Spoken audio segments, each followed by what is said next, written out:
Hi friends, ഞാനിപ്പോൾ നിൽക്കുന്നതേ തഞ്ചാവൂർ ജില്ലയിലെ കുംഭകോണത്തിനടുത്തായിട്ടുള്ള ഒരു മുരുക ക്ഷേത്രത്തിലാണ്. അതായത് സ്വാമിമലൈ സ്വാമിനാഥ സ്വാമി ക്ഷേത്രം. ഈ ക്ഷേത്രം മുരുക ഭഗവാന്റെ ആറുപടை വീടുകളിലെ നാലാമത്തെ ക്ഷേത്രമായിട്ടാണ് അറിയപ്പെടുന്നത്.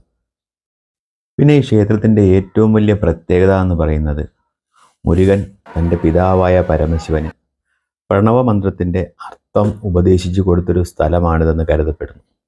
അതിനാൽ ഇവിടെയുള്ള മുരുകനെ സ്വാമിനാഥൻ അഥവാ സ്വാമിയുടെ നാഥൻ എന്നാണ് വിളിക്കപ്പെടുന്നത്. അതുകൊണ്ടാണ് ഈ ക്ഷേത്രത്തിന് സ്വാമിമലൈ സ്വാമിനാഥ ക്ഷേത്രം എന്നൊരു പേര് കിട്ടിയിരിക്കുന്നത്. പിന്നെ ഇവിടെയുള്ള മറ്റൊരു പ്രത്യേകത എന്ന് പറയുന്നത് ഈ ക്ഷേത്രത്തിലേക്ക് 60 പടികൾ കയറി വേണം നമുക്ക് ഈ ക്ഷേത്രത്തിലേക്ക് എത്താനുള്ളത്. അത് തമിഴ് കലണ്ടറിലെ 60 വർഷങ്ങളെയാണ് പ്രതിനിധീകരിച്ചിരിക്കുന്നത്. ഈ പടികൾ കയറി ദർശനം നടത്തുന്നത് കൊണ്ട് മുമ്പത്തെ 60 വർഷം ചെയ്ത പാപങ്ങൾ കഴുകിക്കളയും എന്നൊരു വിശ്വാസം കൂടെ ഉണ്ട്. പിന്നെ മറ്റ് മുരുകക്ഷേത്രങ്ങളിൽ മയിലിനെയാണ് മുരുകൻ്റെ വാഹനമായി കാണാറുള്ളതെങ്കിലും ഇവിടെ മുരുകൻ്റെ മുന്നിലായിട്ട് പ്രതിഷ്ഠിച്ചിരിക്കുന്നത് ഒരു ആനയുടെ പ്രതിമയാണ് ഇത് ആ കോവിലിൻ്റെ രീതിയിലുള്ളൊരു മാതൃക അവിടെ ചെയ്തു വച്ചിരിക്കുന്നുണ്ടോ. നമ്മൾ ഈ ക്ഷേത്രത്തിലേക്ക് കയറുമ്പോൾ തന്നെ നമുക്കത് കാണാൻ പറ്റും. നമ്മൾ ആ പടികൾ കയറുന്നതിന് മുന്നേ തന്നെയാണ് ഈ ഒരു മാതൃക ഉണ്ടാക്കി വച്ചിരിക്കുന്നത്. ഇതിന് താഴെയായിട്ട് പാർവതിയുടെയും പരമശിവൻ്റെയും 2 ഉപപ്രതിഷ്ഠകളും ഈ ക്ഷേത്രത്തിലുണ്ട്.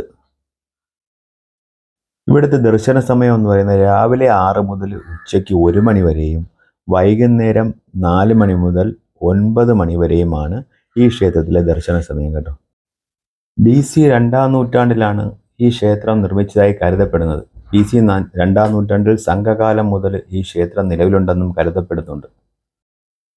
തമിഴ് കവിയായ നക്കീരൻ തിരുമുരുക തൃപ്പാടൈ എന്ന ശ്ലോകം എഴുതിയത് ഈ ക്ഷേത്രത്തിൽ വെച്ചാണ് നേരത്തെ നമ്മൾ പറഞ്ഞല്ലോ, മുരുകൻ്റെ 6 വാസസ്ഥലങ്ങളായി വിശ്വസിക്കപ്പെടുന്ന ആറുപടை വീടുകളിലൊന്നാണ് ഈ സ്വാമിമലൈ ക്ഷേത്രവും. മുരുകൻ്റെ ജീവിതത്തിൻ്റെ വ്യത്യസ്ത ഘട്ടങ്ങളെ അടയാളപ്പെടുത്തുന്നതാണ് ഈ 6 ക്ഷേത്രങ്ങളും. അതിനാലാണ് ഇതിനെ ആറുപടை വീടുകൾ എന്നറിയപ്പെടുന്നത്.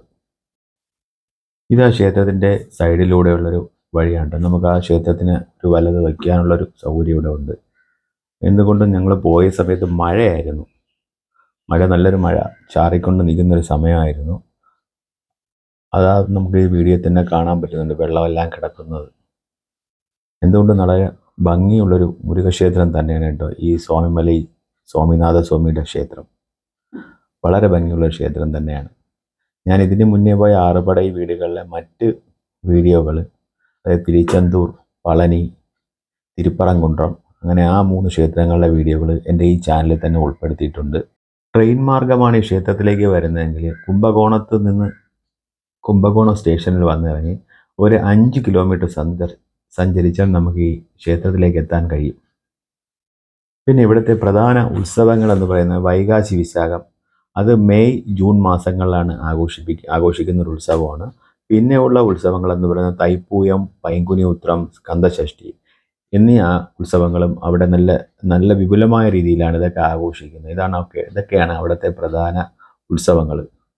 എല്ലാ വ്യാഴാഴ്ചകളിലും മുരുകന് വജ്രവേൽ ചാർത്തുന്നൊരു ചടങ്ങ് കൂടെ ഈ ക്ഷേത്രത്തിലുണ്ട്. ഞാൻ നേരത്തെ ഒരു കാര്യം പറഞ്ഞല്ലോ, മറ്റ് മുരുകക്ഷേത്രങ്ങളിൽ വ്യത്യസ്തമായിട്ട് മയിലിന് പകരം ഇവിടെ ആനയെയാണ് പ്രതിഷ്ഠിച്ചിരിക്കുന്നത് മുരുകൻ്റെ വാഹനമായിട്ട്.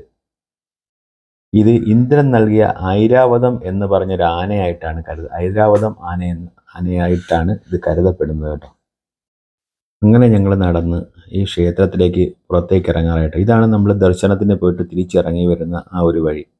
ഇനി ഞങ്ങൾ നേരെ ഈ ക്ഷേത്രത്തിന് പുറത്തേക്കുള്ളൊരു വഴിയാണ്. അവിടെ കണ്ട കുറച്ച് കാഴ്ചകളാണ് ഇതൊക്കെ.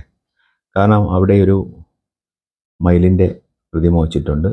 ഇവിടെ ഒരു ഗണപതിയുടെ വിഗ്രഹമുണ്ട്, ഒരു ചെറിയൊരു ഗണപതി ക്ഷേത്രം. ഇവിടെ തൊഴുതിട്ടാണ് എല്ലാവരും ഈ ക്ഷേത്രത്തിലേക്ക് കയറി പോകുന്നത്. എന്തുകൊണ്ടും നല്ല ഭംഗിയുള്ള ഒരു സ്ഥലം തന്നെയാണ് സ്വാമിനാഥ സ്വാമി ക്ഷേത്രവും അതിൻ്റെ ആ പരിസരവുമെല്ലാം.